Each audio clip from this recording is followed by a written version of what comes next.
1,20,000 টাকার গাউন ভাবা যায়? রাতাজের 1,20,000 টাকার গাউনটা রিক্রিয়েট করবো।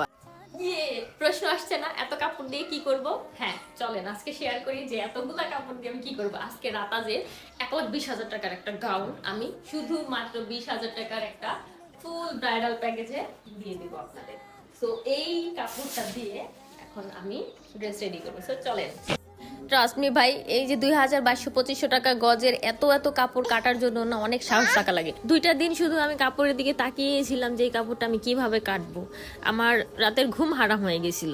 তারপর নিজেকে সাহস দিলাম, সাদিয়া ভয় পেলে তো চলবে না, তোমাকে পারতেই হবে। সাহস করে কাপড়টাকে কেটেই ফেললাম। হ্যাঁ, তবে কাপড়টার ওপর কেচি ধরার আগেও না আমার ভিতরে আমার মনে হয় আমার আত্মাটা ছিল না। আমি এত পরিমাণ ভয় পাচ্ছিলাম যে এত দামি কাপড়টা আমি যদি ভুলবশত কোনো কিছু করে কেটে ফেলি কি হবে আমার। তার উপর হচ্ছে আমার ব্রাইডের ড্রেস। আল্লাহ সহায় ছিলেন। আমার প্রত্যেকটা বিপদে আমি সব সময় যে কোনো অর্ডারে আমি আল্লাহর উপর ভরসা রাখি, সেই আমাকে রাস্তা দেখিয়ে দেয়। সো ফাইনালি ড্রেসটা কাটিং করে ফেললাম। তো এই ড্রেসের মেইন পার্টটাই হচ্ছে নিচের যে পার্টটা, সেটা আমি কেটে ফেলেছি। এখন আর আমার প্যারা নেই, এখন আমি হাতের অংশটা কেটে নিচ্ছি। তারপর আমি এটা হাফ বডিটা কেটে নিব। তারপর আমার ড্রেসের কাটিংটা শেষ হয়ে গেলে সেম এই কাপড়গুলো উপরে রেখে রেখে আমি ফলসের কাপড়গুলো সেম ভাবেই কেটে নিব। তারপর আমি সেলাইতে চলে এসেছি। আর সেলাই করতে করতে আপনাদের মাঝে একটা ঘটনা শেয়ার করি। আপনারা অনেকে আমাকে রিকোয়েস্ট করেন যে আমার বিজনেস লাইফটাতে আমি কিভাবে শুরু করেছিলাম, সেটাই আজকে না হয় আপনাদের মাঝে শেয়ার করি।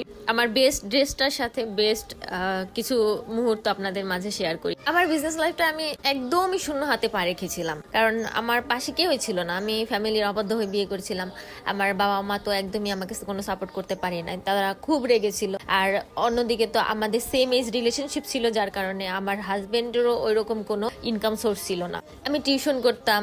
তারপর আমি অনেক হাতের কাজ জানি, আলহামদুলিল্লাহ আমি অনেক ধরনের কাজ করতে পারি। টিউশনের পাশাপাশি আমি রিসেলিং করতাম অনলাইনে। অনেক পেজের সাথে আমি অ্যাক্টিভ ছিলাম, সেখানে আমি রিসেলিং করতাম, তাদেরকে অর্ডার দিতাম। দেন সেখান থেকে আমার বিজনেস লাইফে আস্তে আস্তে এগিয়ে আসা। আমি যখন রিসেলিং গুলো করতাম, অনেক পেজে আমি অর্ডার গুলো দিতাম, কিন্তু তখন দেখা যেত তারা সঠিক সময় সঠিকভাবে ডেলিভারি করতো না। কাস্টমার আমাদের ওপর রাগারাগি করতো, যেটা আমার খুবই গায়ে লাগতো। তারপর এভাবে চলতে থাকায় কিছুদিন পর আমার এক ভাসুর ছিল, যে কিনা আমার এই আগ্রহ দেখে সে আমাকে বলে যে বিজনেসে ইনভেস্ট করবে। সে নিজে থেকে আমাকে বিজনেসটা ধরিয়ে দিতে চায়। সো আমিও আগ্রহ নিয়ে তার থেকে কিছু পেমেন্ট নিয়ে আমার বিজনেসটা শুরু করি। আমি সেখান থেকে প্রথমে একটা সেলাই মেশিন কিনেছিলাম, তারপর কিছু 3 পিস আইটেম উইন্টার কালেকশন উঠিয়েছিলাম। বাট বিজনেসটা বেশি দিন রানিং করতে পারিনি। ফ্যামিলি থেকে খুবই বেশি সমস্যা হচ্ছিল আমার বাইরে যাওয়া নিয়ে, যেহেতু আমি সদ্য বিবাহিত একটা মেয়ে ছিলাম। দেন অনেকের অনেক ধরনের কথা শুরু হচ্ছিল, যেগুলো আমি নিতে পারতাম না। তারপর আমি তার টাকা তাকে দিয়ে দিলাম, আমার বিজনেস সেখানেই আমি শেষ করে দিয়ে এলাম। তার কিছুদিন পরে আমার হাজবেন্ডের ঢাকা জব হয়ে যায়। দেন আমরা ঢাকা চলে আসি, আর সেখান থেকেই আবার নতুন করে সবকিছু শুরু হয়। যেহেতু আমি রিসেলিং করতাম, আমার বিজনেস আইডিয়া অনেক ছিল। তারপর আমি ঢাকা আসার পর এখানে আমার এক পেজ ওনার ছিল, যে কিনা আমাকে অনেক সাপোর্ট করে, অনেক কিছু বুঝিয়ে দেয় কিভাবে কি করতে হবে কুরিয়ার সম্বন্ধে। দেন সেখান থেকে আমি প্রথম অর্ডার দিই। আমার প্রথম অর্ডার ছিল 300 টাকার হ্যান্ড পেইন্ট মাস্ক।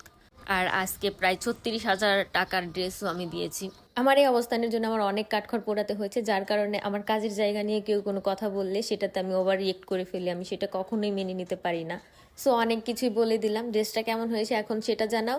আর যাদের লাগবে, যাদের সামনে বিয়ে আছে, তারা চাইলে অর্ডার করতে পারো। আমার আইডির বায়োতে ফেসবুক পেজ লিঙ্ক এবং হোয়াটসঅ্যাপ নাম্বার দেওয়া আছে, সেখানে যোগাযোগ করবে।